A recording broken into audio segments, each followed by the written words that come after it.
Hi guys and welcome back to my channel. The case that I'm going to be looking into today follows Austin Harrouff, and this case occurred in 2016 and it's a bit of a strange one to say the least. Yeah, you'll see as we go through the case. It was suggested by Brittany, so thank you for that. I appreciate any suggestions you guys have, and of course if you have any more, please do let me know.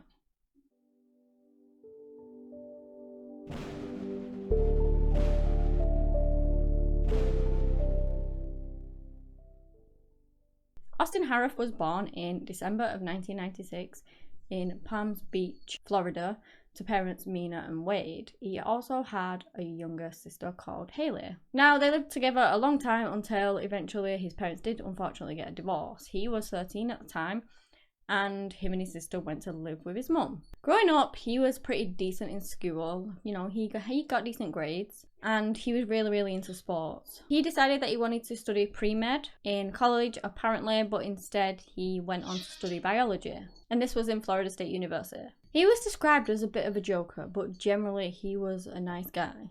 He was just this typical all-American guy who loved to play football. He loved to play around and be goofy, and his friend Sam said that he was just basically a goofball. You will see how much that statement will change later on though. As I said, after high school he went to Florida State University, and there he pledged at the Alpha Delta Phi fraternity. And there, like many others, he spent years partying, studying, and he also got really involved with wrestling too. He began drinking at the age of 17, and he really did feel pressurized, like peer pressure from his frat brothers and things, to actually drink. And he would drink a lot. Like, sometimes he'd get so drunk that he would black out and not remember anything, which obviously is not good. He did eventually stop drinking though, because he wanted to get his body in really good shape. He wanted to get really fit. So instead, he went for other substances. Growing up, he would have some depressive episodes, but nothing too bad. I mean, who hasn't? You know, it just happens. Sometimes you get really down and you feel a bit depressed, but that's it. You just it passes normally. And it was the same with Austin. In July of 2016, everything got a whole lot worse. As I said, he would smoke weed and things, and he would have a lot of highs and a lot of lows, like from that. Then he decides out of nowhere he's going to become a rapper. Don't know.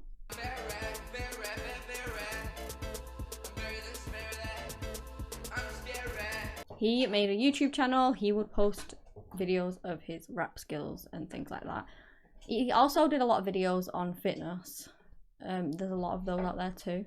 He suddenly became passionate about civil rights, so he's gone from this goofy, playful sort of teenager to being more interested in like more serious things, I guess. It's one way to put it. He had a girlfriend, and she was called Katie, and she lived in Tampa. And in August, he spends the night there, and then he wakes up and he said that he saw some monsters. Now, that wasn't the first time that he had seen things. He claimed that he had seen demons whilst in college, but he thought that he was asleep. Like, you know, one of them half awake, half sleep dreams kind of thing. That's what he thought he was. He had also previously suffered from sleep paralysis too. As you can see, his mental health would start dropping. He started getting really involved in religion, researching it, and by the looks of it, he wanted to become the next Jesus. And he actually thought that he could move water. So obviously, things are not looking very good at this point, mental health wise. And they seem to just come on very quickly in the August of 2016, as I said. Before that, he had no signs of mental illness. Nothing showed whatsoever. He had no history of it. Nothing in life worth having is easy. Remember that, guys. You remember that? You remember that? I remember. You gotta promise me that. And it all just started when he told his family that there was this evil presence in the house and that he needed to protect them from it. He would go as far as to claim that he was immortal and he had superpowers. He was suddenly afraid of the dark, and he would sleep with the dog because the dog would protect him from the monsters. He also began to think that he was a centaur because of his star sign. And he would actually search things up on Google to do with that as well. He got into verbal fights with his dad, which was something that he never really did before. He would throw things at birds out in the neighborhood. And he just became a person that nobody really recognized. It actually got so bad apparently that his sister would lock her door at night just to keep him away. like she was a bit scared of him. And Austin himself knew something was wrong. You could find that out by the Google searches that he did. How do you know you're going crazy? What to do if you've gone crazy? Obsessive thoughts. How to sell your soul to the devil. And one of the most telling ones in his searches, schizophrenia. Now, the Friday before the case actually occurred, Austin actually decided to flush all of his drugs away because he was worried about purity. As I said, he was, looking into religion and things like that, and he liked to keep fit, and so he was worried about purity of his body, and so he just flushed them all. The thing is with Austin, though, I don't really understand how, if he changed so much, people didn't really notice things were going on. Like, they probably thought it was weird, but it seems like they didn't do anything about it, and that is really unfortunate. I'm not putting any blame on them whatsoever because, it's not their fault. It's not anybody's fault what happened, like with Austin's mental health, but I don't know. I just thought that they would have maybe noticed something. Anyway, let's get back to the 14th of August. This was when he went with his dad and a bunch of other people, including, I believe, his friend Sam, to this gun show, and it was there that he would purchase a knife for protection. On the 15th of August in 2016, Austin woke up really early the next morning. He put on this Michael Vick jersey because he thought that he was a dog and that these dog spirits were telling him to wear it, and it made him feel invincible, like a superhero. Apparently later on, he went to the beach where he ran across the beach like an animal. Then he goes onto his dad's house, which is where his car was, and his dad must have noticed that he was acting strangely because he wouldn't give him the keys until he took a Xanax. And Austin refused and began getting on top of his dad's car and jumping up and down on it until he gave him his keys, which he eventually did because his car was getting destroyed. Well, not destroyed, but dented, at least. He then went to the frat house where all his friends and the people that he lived with were all smoking and drinking, and Austin didn't touch any of it, but he felt godlike, apparently. Later on, he went to a meal with his dad and his girlfriend, and they ended up having an argument and Austin stormed out. He also said that he felt trapped and that at one point time stood still and he felt like he was the Grim Reaper. Once he left the restaurant, he walked to his mother's house where he went in there and he drank cooking oil. Then he goes back to the restaurant. Not long after that, he nearly punched his father and then stormed out again. He then apparently followed the stars and he met this dark, evil figure with a white face. Once he saw this, it frightened him to death. He runs away screaming at the top of his lungs and he heads towards the only light you can see, which is this garage that's open and has a light on inside. He was going there apparently just to ask for help, and this was about 9 p.m. The next thing that he remembers is a woman screaming at him. So because this woman was a witch, at least Austin perceived her as a witch, he then pulls out the knife that he bought the day before for protection and stabs her. Austin Harrouff was 19 years old and he had no criminal history and no history of mental health issues before this. What's up, guys? I just want to let you know that I came to a realization of something. I no longer want to follow Arnold or any other bodybuilder. I want to follow myself, I want to actually believe in myself. I don't need drugs. I know that they can change me, but the thing is, that's not being healthy, Being healthy is what's natural,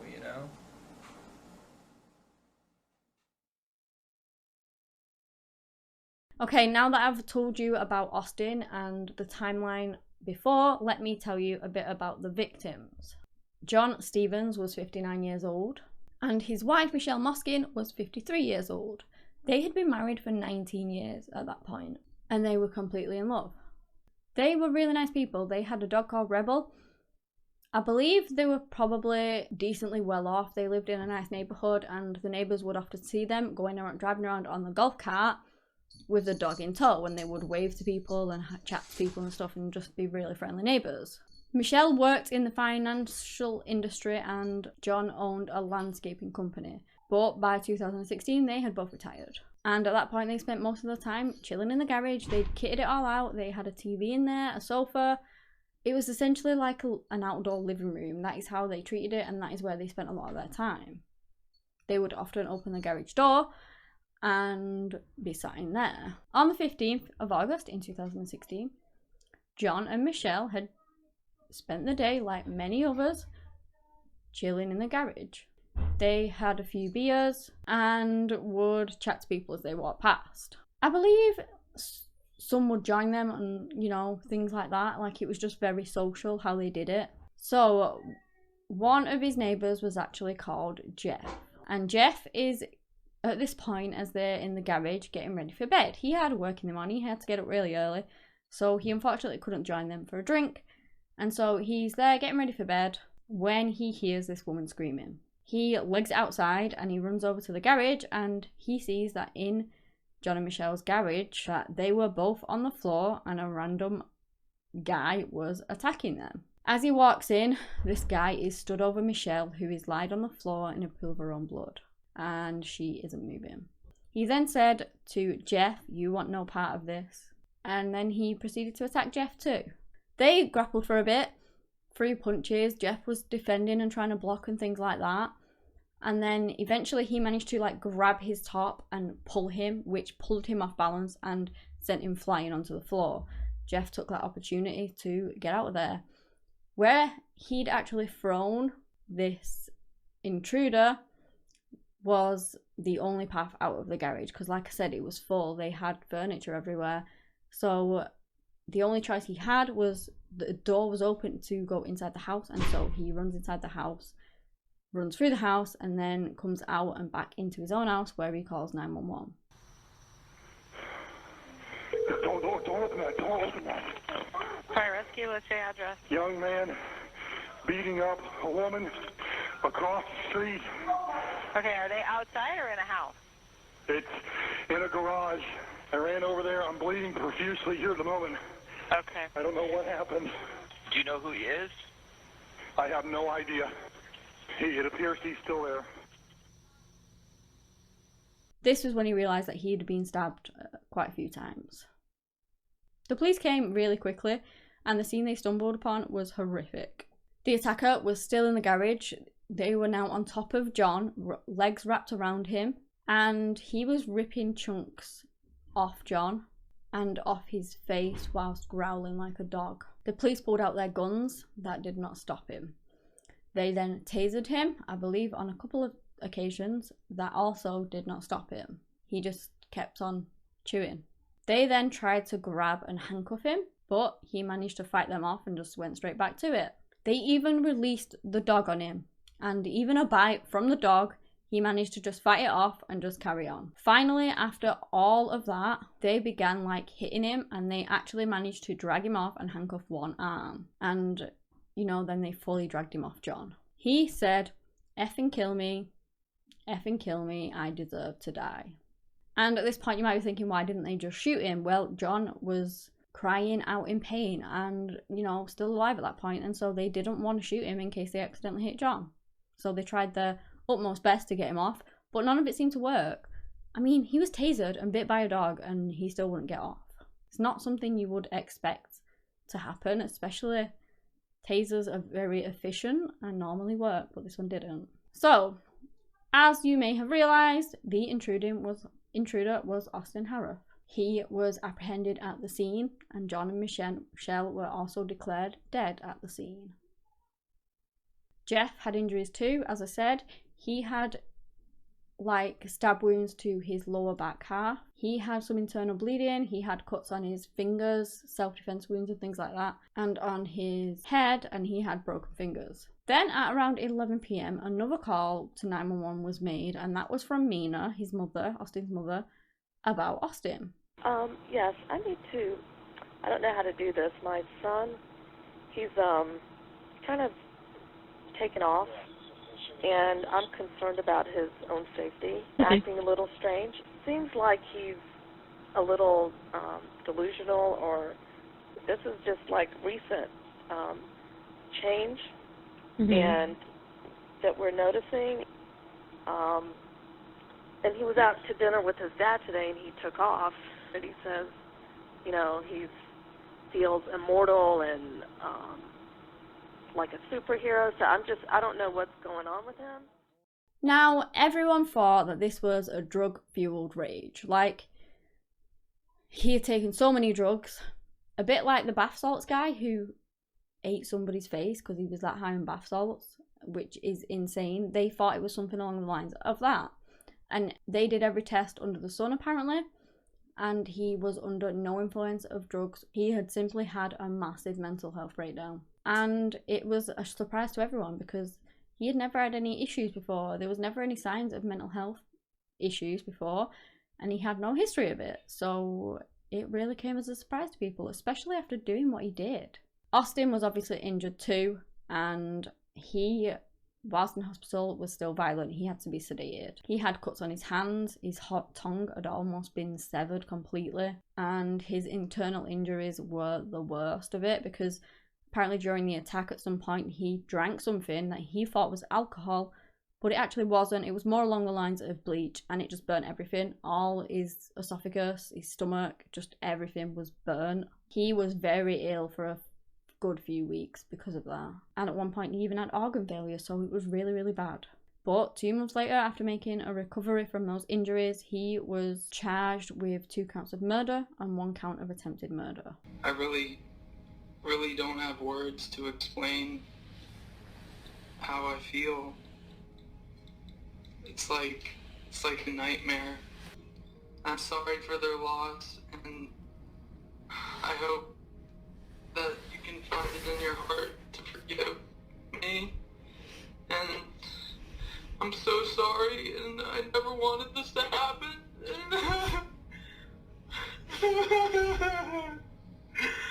I'm so sorry.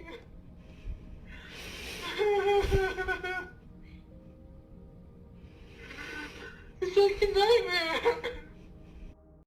Austin was obviously seen by a mental health team, and he was diagnosed with schizophrenia, amongst many other things, as well as clinical lycanthropy delusions. The report also stated that the only thing that Austin remembered after the entire thing was holding a machete and stabbing a woman, but then he said that he blacked out and didn't wake up again until he was in hospital, so he didn't remember anything apart from that. Obviously, his defense pleaded insanity, and he would be examined by mental health professionals for either side, for the defense and for the prosecution, and they both came to the same conclusion. He had had a psychotic event and just literally snapped. Like, he did not know what was right and what was wrong. He met the legal requirement for insanity at the time of the offence, and that they needed a whole host of tests to see whether he was actually a danger to himself as well. Now, Austin's case is still ongoing. To say that it was 2016, sometimes these take a very long time, and he has had trial dates before which have been cancelled. I believe on the first occasion it was due to him getting like a second mental health expert to evaluate him. And, you know, since we've had COVID and all them things, and COVID has cancelled his trial too. So yeah, it's one to keep your ears and eyes open for.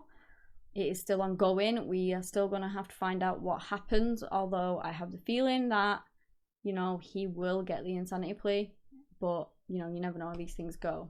This case is just really tragic all round. You've got John and Michelle who lost their lives, which is absolutely devastating, and their families who know how brutal their death was. It's so awful and so tragic, and their families do want Austin to pay for what he did. And of course they do. They want justice for their family members that were brutally attacked in their own home for no reason. But then you've got Austin, who was completely fine and completely normal. He had no history of violence. He had no history of mental health issues. And then in August, he just snapped. And he kind of seems, he's like a victim too in this. A victim to his own mental health. And it's really sad as well that even he realised something was wrong, like all them Google searches that he made, and yet nobody around him did. Well, they probably realised something was off, but they didn't do anything about it. Well, until it was too late when his mum rang 911. But by that point, it had already happened 2 hours before. Seemed like Austin was worried for his own sanity and didn't know what was going on with him. And it's just so sad, because cases like these are just so difficult, especially when mental health issues are involved in it. He's just came on so quickly with no history or anything like that, and you know, he did a terrible, terrible thing as a result of that. Like, a lot of people claim insanity and they're not. They're just trying to get out of murder. They're just horrible, evil people. But maybe Austin isn't. And I get his family, John and Michelle's family, want justice. But it's just like a really, really grey area, isn't it? Mental health and people who commit crimes whilst having a mental breakdown. I don't know. What do you guys think on this one? Let me know in the comments below. But yeah, that is the end of the case. If you guys have enjoyed this video, give me a big thumbs up and subscribe to my channel to join the pack. For all my regulars, I appreciate you wholeheartedly. Anyway guys, that's all I have today on the case of Austin Harrouff. Thank you so much for watching, and until next time, bye.